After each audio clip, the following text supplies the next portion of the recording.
என்னுடைய பேர் அஞ்சலி. நான் ஒரு சாதாரண இல்லத்தரசி. நானும் என்னுடைய கணவரும் அந்யோன்யமாக இருந்தோம். என்னுடைய கணவர் மிகவும் கனிவானவர். ஆனால் என்ன செய்வது, பணமில்லை என்பதால் அதே கஷ்டமான வாழ்க்கைதான். என்னைப் போல நிறைய பெண்களின் வாழ்க்கை இப்படிதான் இருக்கும்.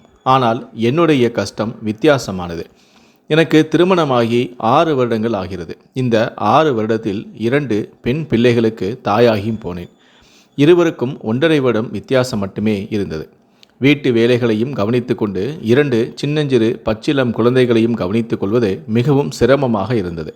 அது மட்டுமல்லாது கணவரின் குறைவான சம்பளத்தை வைத்துக்கொண்டு குடும்பம் நடத்துவது மிகப்பெரிய சவாலாகவும் இருந்தது. இதை பற்றி நான் கணவரிடம் அடிக்கடி கூறுவதும் உண்டு. அவரும் வீட்டில் இருக்கும்போது பிள்ளைகளை கவனித்துக் கொள்வார். குடும்பத்தில் எவ்வளவு கஷ்டம் வந்தாலும் எங்களுடைய வாழ்க்கை மகிழ்ச்சியாகவே சென்று கொண்டிருந்தது. அதற்கு காரணம் என் கணவர்தான். வீட்டு வேலைகள் செய்வதாக இருந்தாலும் சரி, மற்ற வேலைகள் செய்வதாக இருந்தாலும் சரி, எனது கணவர் எனக்கு எப்பொழுதும் உறுதுணையாகவே இருந்தார். எந்த வேலை சொன்னாலும் முகம் சுளிக்காமல் செய்தும் கொடுப்பார். அதனாலேயே அவரே எனக்கு மிகவும் பிடிக்கும். என் கணவருடைய பெயர் ராம். அவர் ஒரு தனியார் நிறுவனத்தில் கிளர்க்காக பணியாற்றி வருகிறார். இந்த வேலையும் 1 வருடத்தில் இருந்துதான். அதற்கு முன்பு வேறு ஒரு நிறுவனத்தில் பணிபுரிந்து வந்தார். அங்கு ஏற்பட்ட சம்பள பிரச்சனையின் காரணமாக இந்த நிறுவனத்திற்கு இப்போது வந்துவிட்டார். அந்த நிறுவனத்தில் அவருடைய உழைப்பையும் நேர்மையையும் பார்த்து முதலாளிக்கு சில நாட்களிலேயே பிடித்தும் போனது. இதனால் சில முக்கியமான வேலைகளை கணவரையே பார்த்து கொள்ள சொல்வார். எனது கணவரின் அப்பா சில ஆண்டுகளுக்கு முன்பு இறந்துவிட்டார். அதன் பிறகு அம்மாதான் அவரை கஷ்டப்பட்டு வளர்த்து ஆளாக்கினார். நன்கு படிக்கவும் வைத்தார். பிறகுதான் திருமணம் செய்து வைத்து 2 ஆண்டுகள் கழித்து அவரும் இறந்து போனார். அவர்களின் நினைவாக அவர்கள் விட்டு சென்ற வீடுதான் உள்ளது. இது எங்களுக்கு மிகவும் உதவியாகவும் இருந்தது. ஏனென்றால் அவர் வாங்கும் சம்பளத்தில் வாடகை வீட்டில் இருந்திருந்தால் இன்னும் கஷ்டமாக இருந்திருக்கும். ஒரு நாள் கணவர் வேலையை விட்டு வரும்பொழுது கூடவே ஒரு முதியவரையும் அழைத்து வந்தார். கணவர் அவரை காட்டி, இந்த பெரியவர் எனது முதலாளியின் வீட்டில் வேலை செய்பவர்.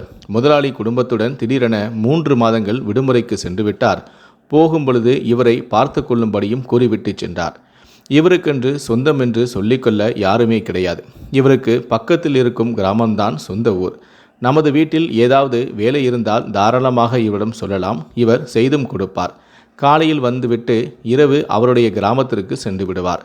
குழந்தைகளை பார்த்து கொள்வதற்கும் கடை தெருவுக்கு செல்வதற்கும் உனக்கு உதவியாக இருப்பார். நாமும் சம்பளமாக உணவையும் சிறிதாக பணத்தையும் கொடுத்தாலே போதும். நாளை காலையிலிருந்து வேலைக்கு வந்து விடுவார் என்று கூறினார். நானும் மறுப்பு எதுவும் கூறவில்லை. காரணம், கணவருடைய முதலாளி கூறிவிட்டார். அதை மறுக்கவும் முடியாது. அந்த பெரியவரை பார்ப்பதற்கு சாந்தமாக காட்சியளித்தார். முழுவதுமாக நரைத்த தாடி, உதட்டோடு சேர்ந்து ஒரு புன்னகையும் குடிகொண்டிருந்தது. சற்று மங்கலான கண்கள், எலும்பும் தோலுமான உடல் என்று பார்ப்பதற்கே பாவமாக நின்றிருந்தார். இவர் எப்படி நமக்கு உதவி செய்வார் என்று நானும் அவரை பார்த்தேன். அதுவே பெண்ணாக இருந்திருந்தால் வீட்டு வேலைகளை செய்வதற்கு உதவியாக இருந்திருக்கும். நானும் வேறு வழியில்லாமல் சரி என்று சம்மதித்தேன். கணவர் சொன்னது போலவே மறுநாள் காலையில் அந்த பெரியவர் வந்துவிட்டார். நானும் அவருக்கு காலை உணவு கொடுத்துவிட்டு அவரை ஒரு நாற்காலியில் அமர வற்புறுத்தினேன். அவரும் சிறிது நேரம் அமர்ந்துவிட்டு பிறகு என்னிடம் வந்து, மகளே, எனக்கு சமைக்கவும் காய்கறிகள் நறுக்கவும் தெரியும். உனக்கு ஏதாவது உதவி தேவைப்பட்டால் என்னிடம் கூச்சப்படாமல் சொல். எப்படியும் அந்த முதலாளி வீட்டில் நான் இவைகளை தான் செய்து கொண்டிருந்தேன். நீ எதுவும் மனதில் நினைக்க வேண்டாம் என்றார். அவர் சொல்வது சரிதான். அப்பாவின் வயதுடைய ஒருவரிடம் வேலைகளை சொல்வதற்கு எனக்கு மிகவும் தயக்கமாக தான் இருந்தது. அதனால்தான் ஒரு விருந்தினர் போல அவரை நடத்த முடிவு செய்திருந்தேன். அவரும் அதை புரிந்தும் கொண்டார். சிறிது நேரத்திலேயே அந்த பெரியவரும் குழந்தைகளுடன் விளையாட ஆரம்பித்தார். சற்று நேரத்தில் குழந்தைகளும் அவரை மிகவும் பிடித்து போனது. அவரோடு சேர்ந்து மகிழ்ந்து விளையாடி கொண்டும் இருந்தது. நானும் குழந்தைகளை மட்டும் பார்த்து கொண்டாலே போதும் என்று விட்டுவிட்டேன். பிறகு அவராக சமையலறைக்கு வந்து என்ன உதவிகள் வேண்டும் என்று கூறிக்கொண்டே இருந்து பாத்திரங்கள் எல்லாம் விளக்க ஆரம்பித்தார். நான் மறுத்தும் எதுவும் கேட்காமல் அனைத்தையும் சுத்தம் செய்தும் வைத்தார். பிறகு கடை தெருவுக்கு செல்ல வேண்டி இருந்ததால் அவரும் வற்புறுத்தவே நானும் கடைக்கு அனுப்பி வைத்தேன். அதையும் அவர் செய்து முடித்தார். பிறகு சாயங்காலம் அவர் வீட்டிற்கு செல்லும் நேரம் வந்தது. என்னிடம், மகளே, ஒரு 10 ரூபாய் இருந்தால் கொடு என்று வாங்கியும் கொண்டார். நானும் அவருக்கு பணத்தை கொடுத்து அனுப்பினேன். சந்தோஷமாக வாங்கி கொண்டு விடை பெற்று சென்றார். மறுநாளும் அதே போலவே காலை வேலைக்கு வந்து விட்டார். அவர் பேசிய விதமும் அவர் என்னிடம் பழகிய விதமும் என் அப்பாவை எனக்கு ஞாபகப்படுத்தியது. என்னிடம் பொறுமையாகவும் அன்பாகவும் நடந்து கொண்டார். தெரியாத பல விஷயங்களை பற்றி சமையல் செய்யும் பொழுது பேசிக்கொண்டே இருப்பார். குழந்தைகளும் தாத்தா தாத்தா வென்று அவரின் பின்னாலேயே சுற்றி திரிந்தது. உண்மையில் அவர் இருப்பது எனக்கு மிகவும் உதவியாக தான் இருந்தது. இப்படியே சில நாட்கள் வரையும் சென்றது. ஒரு நாள் அந்த பெரியவரின் குடும்பத்தை பற்றி விசாரிக்க ஆரம்பித்தேன். அவரின் முகம் மாறத் தொடங்கியது. அமைதியாகவும் சற்று கவலையுடனும் ஏதோ யோசித்து நின்றார். பிறகு என்னிடம் தனது வாலிப வயதில் நடந்த சில நிகழ்வுகளையும் தனக்கு திருமணம் எப்படி ஆனது என்பதை பற்றியும் பேசிக் கொண்டிருந்தார். அதன் பிறகு ஒன்றும் கூறவில்லை, அமைதியாகிவிட்டார். நானும் அவரிடம் ஒன்றும் கேட்கவும் இல்லை. பிறகு எப்பொழுதும் போல வீட்டிற்கு செல்லும் பொழுது 10 ரூபாய் பணத்தை வாங்கி கொண்டு சென்றார். அந்த 10 ரூபாய்க்கு மேல் எவ்வளவு கொடுத்தாலும் வாங்க மாட்டார். சரியாக 10 ரூபாய் மட்டுமே வாங்கிச் செல்வார். இது எனக்கு ஆச்சரியமாக இருந்தது. சில நாட்கள் கழித்து மீண்டும் அவரிடம் அவரது மனைவி மற்றும் பிள்ளைகளை பற்றி விசாரிக்க ஆரம்பித்தேன். இந்த முறை அவரது கண்கள் கலங்கியே விட்டது. நானும் பதறிப்போனேன். ஏதாவது தவறாக கேட்டுவிட்டோமோ என்று. அவரிடம் மன்னிப்பு கேட்க அவரும் அதெல்லாம் ஒன்றுமில்லை, சந்தோஷத்தில் கண்கள் கலங்கிவிட்டது என்று பதிலளித்தார். பிறகு அவராகவே அவர்களை பற்றி சொல்ல ஆரம்பித்தார். என் மனைவியின் பெயர் சாரு. எங்களுக்கு திருமணம் முடிந்து 45 வருடங்கள் ஆகிறது. இத்தனை வருடங்களில் அவள் என்னை பற்றி மட்டுமே யோசித்து கொண்டிருந்தாள். என் அம்மாவிற்கு பிறகு என்னை உண்மையாக நேசிக்கும் உறவு என் மனைவிதான். அவளுக்காக யோசித்ததை விட எனக்காக யோசித்தது தான் அதிகம். நான் எங்கு வெளியில் சென்றாலும் நான் வரும் வரை கதவருகே காத்திருப்பார். நானும் சில நேரங்களில் கோபப்பட்டால் கூட அவளுடைய பதில் புன்னகையாகவே இருக்கும். எனது அம்மா அப்பா இருக்கும் வரை அவர்களை நன்றாக பார்த்தும் கொண்டாள். எனது அம்மா எதை சொன்னாலும் தட்டாமல் செய்தும் விடுவாள். எனது அம்மா அப்பாவையும் தன் சொந்த பெற்றோர்களைப் போல நினைத்து அவர்களுக்கு தேவையான பணிவிடைகளெல்லாம் செய்தாள். எங்களின் குடும்பம் மகிழ்ச்சியாக சென்று கொண்டிருந்தது. எங்களின் அன்பிற்கு அடையாளமாக ஒரு ஆண் குழந்தையும் பிறந்தது. எனக்கும் இன்னும் பொறுப்புகள் அதிகமானது. குழந்தையை நன்றாக வளர்க்க வேண்டும் என்று இருவருமே முடிவும் எடுத்தோம். அதற்காக நானும் முன்பை விட அதிகமாக உழைக்க வேண்டியும் இருந்தது. இரவு பகல் பாராமல் குழந்தையின் சந்தோஷத்திற்காக உழைக்க ஆரம்பித்தோம். குழந்தைக்காக எங்களின் இளமை காலத்தில் சில பகுதிகளையும் தியாகம் செய்ய வேண்டியிருந்தது. நாங்கள் இருவருமே சந்தோஷமாக அதனை ஏற்றும் கொண்டோம். பிறகு சில வருடங்களில் எனது அப்பாவும் அம்மாவும் இறந்தும் விட்டனர். அதன் பிறகு குழந்தையையும் நன்றாக படிக்க வைத்தோம். அவனும் நன்றாக படித்து நல்ல வேலைகளுக்கு சேர்ந்தும் விட்டான். பிறகு ஒரு பெண்ணையும் பார்த்து திருமணம் செய்தும் வைத்தோம். மருமகளும் அன்பானவள் எங்களையும் நல்லபடியாக பார்த்தும் கொண்டாள். எப்படி என் மனைவி இருந்தாலோ அப்படியே மருமகளும் அமைந்து விட்டாள். என் மகனும் அப்படிதான். அவன் வேலையிலிருந்து வந்ததுமே இரவு என் அருகே அமர்ந்து என் கால்களை பிடித்து விடுவான். நான் உறங்கிய பிறகே தனது அறைக்கும் செல்வான். என் மருமகளும் எனது மனைவியை வீட்டில் எந்த வேலையும் பார்க்க விடுவதில்லை. நானும் என் மனைவியும் சந்தோஷமாக எங்களது முதுமை காலத்தை கழித்து வருகிறோம்.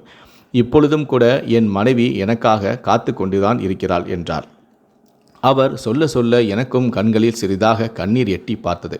இவ்வளவு அன்பான குடும்பம் அவருக்கு அமைந்ததை எண்ணி பிறகு அவரிடம் அன்பான மகன் மனைவிகள் இருந்தும் பிறகு ஏன் வேலைக்கு வருகிறீர்கள் என கேட்டேன். அதற்கு அவரோ எனக்கு பழக்கமாகிவிட்டது. சிறு வயதிலிருந்தே வேலைக்கு சென்றதால் வீட்டில் அமைதியாக மூலையில் உட்கார முடியவில்லை. இன்னும் கொஞ்சம் காலத்துக்கு பிறகு பார்த்து கொள்ளலாம், ஓய்வெடுத்துக் கொள்ளலாம் என்று கூறினார். சிரித்து கொண்டே சொன்னார். பிறகு என்னிடம் 10 ரூபாயை வாங்கி கொண்டு வீட்டிற்கு செல்ல தயாரானார்.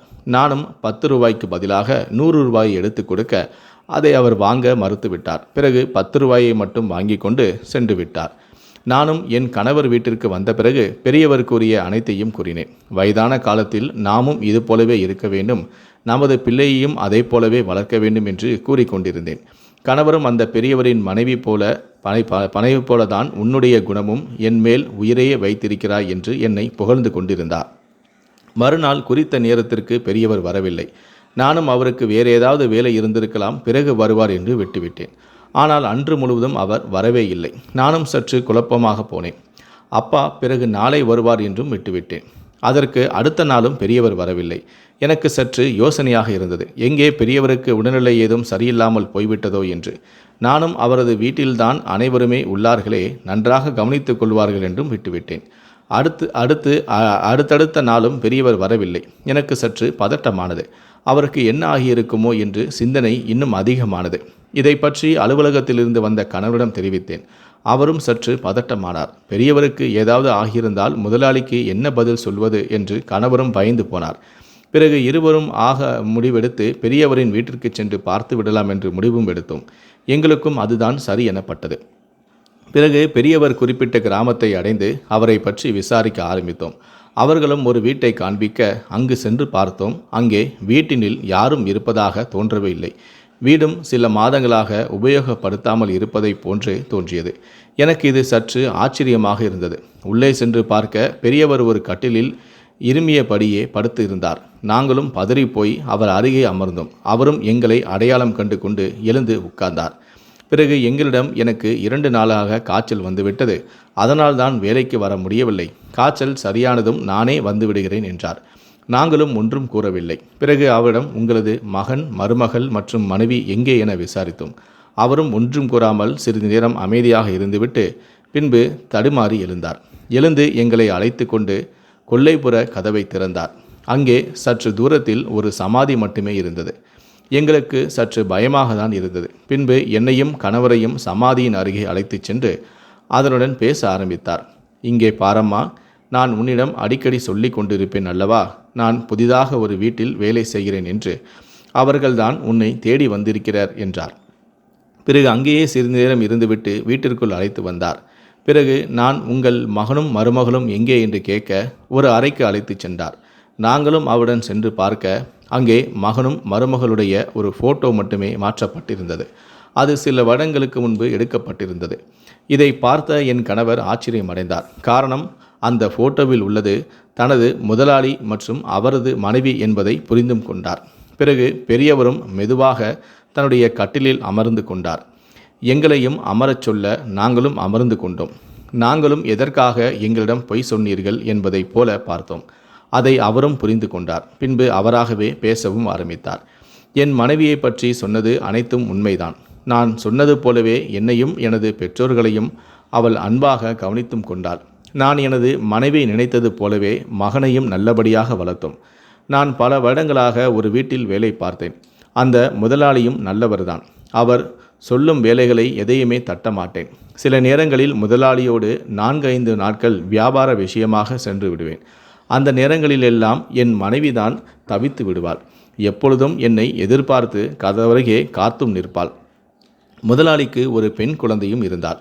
அந்த குழந்தையும் என்னை பெயரை சொல்லி அழைக்கும் அல்லது வேலைக்காரன் என்றே அழைக்கும். நானும் அதை பெரிதாக எடுத்துக்கொள்ள மாட்டேன். காரணம், எப்படியும் நான் வேலைக்காரன்தான். பல வருடங்கள் இப்படியே கடந்து சென்றது. எனது மகனும் படித்து முடித்துவிட்டு வேலை தேடி கொண்டிருந்தான். முதலாளியின் மகளும் வெளிநாட்டுக்கு சென்று படித்துவிட்டு வந்திருந்தார். ஆனாலும் அவருடைய குணம் மட்டும் மாறவே இல்லை. இப்பொழுதும் எனது பெயரை சொல்லிதான் அழைத்து கொண்டிருந்தார். நானும் மகனும் சரியான வேலை கிடைக்காததால் முதலாளியிடம் சொல்லி அவருடைய நிறுவனத்திலேயே ஒரு வேலைக்கு ஏற்பாடும் செய்தேன். முதலாளியும் பல வருடங்கள் அவருடன் இருப்பதால் சரி என்று வேலையும் கொடுத்து விட்டார். நான் செய்த ஒரு தவறும் இதுதான். நானும் எனது மனைவியும் சந்தோஷம் அடைந்தோம். அதற்கு காரணம், இவ்வளவு நாள் நாங்கள் இருவருமே ஓய்வு என்பது எடுக்காமல் மகனுக்காகவே எங்களின் குடும்பத்திற்காகவும் உழைத்து கொண்டிருந்தோம். மகனும் நல்ல இடத்தில் திருமணம் செய்து வைத்து மருமகளையும் பேரப்பிள்ளையும் கவனித்து கொண்டு மீதமிருக்கும் காலங்களை சந்தோஷமாக கழித்து விடலாம் என்று முடிவு செய்து இருந்தோம். ஒரு நாள் எனது முதலாளி என் வீட்டிற்கு வந்தார். பிறகு என்னிடம், உனது மகன் நல்ல திறமசாலியாகவும் நல்ல படித்தவனாகவும் இருக்கின்றான். எனக்கு பிறகு இந்த நிறுவனத்தை அவன்தான் கவனித்து கொள்ள வேண்டும். அதனால் எனது பெண்ணை அவனுக்கு திருமணம் செய்து கொடுக்கலாம் என்று நினைத்துள்ளேன். நீயும் உனது குடும்பத்தாருடன் பேசி நல்ல முடிவாக சொல் என்று கூறிவிட்டு சென்றார். எனக்கு அந்த திருமணத்தில் சிறிதும் விருப்பமில்லை. எனது மனைவிடமும் அதை பற்றி கேட்க அவருக்கும் விருப்பமில்லை. காரணம், முதலாளியின் பெண்ணை பற்றி எங்களுக்கு நன்றாகவே தெரியும். அவள் வேறு வீட்டிற்கு வாழச் சென்றால் கூட 1 மாதங்கள் கூட தாக்கு பிடிக்க மாட்டாள். அப்படி ஒரு மோசமான குணம் கொண்டவள். அதனால்தான் ஏழையான எங்களின் மகளை திருமணம் செய்து கொண்டு வீட்டோட மருமகனாக வைத்து கொள்ள வேண்டும் என்று நினைத்தார். நானும் இது பற்றி மகனிடம் கூறினேன். ஆனால் அவனின் எண்ணமோ வேறாக இருந்தது. அவன் முதலாளியின் மகளை திருமணம் செய்து கொள்ள சம்மதித்தான். அவளுடைய அழகில் மயங்கியும் போனான். அவனுக்கு பணத்தின் மீதும் ஆசை வந்துவிட்டது என்பதை நாங்கள் புரிந்தும் கொண்டோம். மகனின் முன்னால் நாங்கள் தோற்றும் போனோம். அவனும் முதலாளியின் மகளையே திருமணம் செய்து கொண்டான். எங்களையும் தனியாக விட்டுவிட்டு அவர்களுடனே சென்றும் விட்டான். ஆரம்பத்தில் வாரத்தில் 1 முறை பார்த்துவிட்டு செலவுக்கு சிறிதாக பணத்தை கொடுத்து செல்வான். போக போக மாதத்தில் 1 நாள் என்று மாறிப்போனது. பிறகு 6 மாதங்கள், வருடங்கள் ஆனது அவனை காண்பதற்கு. எங்களுக்கும் செலவுக்கு பணம் இல்லாமல் நானும் மீண்டும் வேறு இடத்திற்கு வேலைக்கு செல்ல ஆரம்பித்தேன். இப்பொழுதும் மனைவியின் அதே காத்திருப்பு. இந்த வயதான காலத்தில் மகன் எங்களை தவிக்க விட்டு சென்றது என் மனைவியால் ஏற்றுக்கொள்ள முடியவில்லை. நான் தான் சில நேரம் அவளை சமாதானம் செய்தேன். இதை நினைத்தே மனைவியின் உடல்நிலை மோசமடைந்தது. சில நாட்களிலேயே அவளும் இறந்து விட்டாள். அவளை விட்டு பிரிய எனக்கு மனமே இல்லை. அதனால்தான் எனது வீட்டின் பின்புறத்திலேயே அடக்கம் செய்தும் விட்டேன். பின்பு மகன்தான் ஊராருக்கு பயந்து வலுக்கட்டாயமாக அவரது வீட்டிற்கு என்னை அழைத்தும் சென்றான்.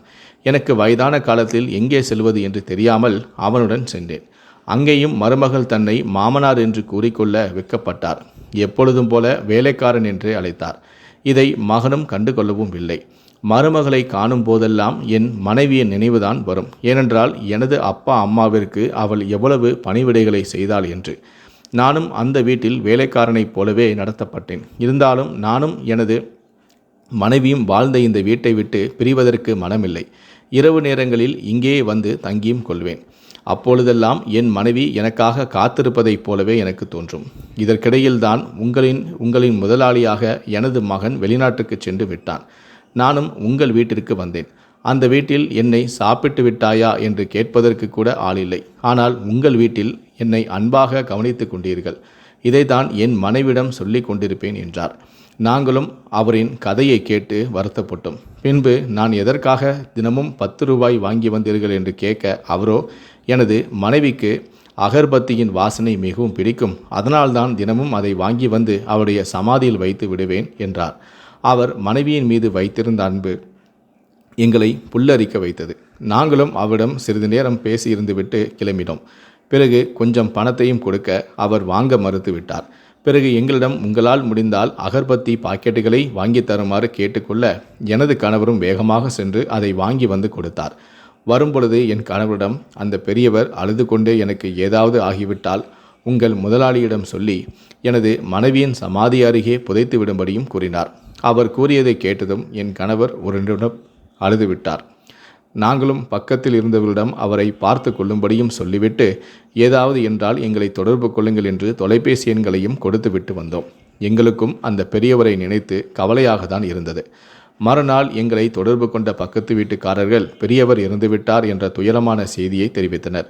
நானும் கணவரும் அவசரமாக சென்று பெரியவரை பார்த்தோம். பிறகு அவருடைய மகனான தனது முதலாளிக்கு தொடர்பு கொண்டு தகவலை தெரிவித்தார் என் கணவர். ஆனால் அவரோ, எங்களால் இப்பொழுது விடுமுறையை விட்டு வர முடியாது, ஆக வேண்டிய காரியங்களெல்லாம் நீங்களே செய்துவிடுங்கள், பணத்தை அனுப்பி வைக்கிறேன் என்று கூறி பணத்தை மட்டுமே அனுப்பி வைத்தார். எனது கணவருக்கு அவருடைய முதலாளி மீது வெறுப்பாக வந்தது. இருந்தாலும் என்ன செய்வது, என் கணவர்தான் பெரியவர் ஆசைப்பட்டது போலவே அவருடைய மனைவியின் சமாதியின் அருகே நல்லடக்கமும் செய்து வைத்தார். எங்களுக்கும் சில மாதங்கள் வரை அந்த பெரியவரின் நினைவு நீங்கவே இல்லை. அவரின் வயதில் யாரை பார்த்தாலும் அவருடைய நினைவாகவே இருக்கும்.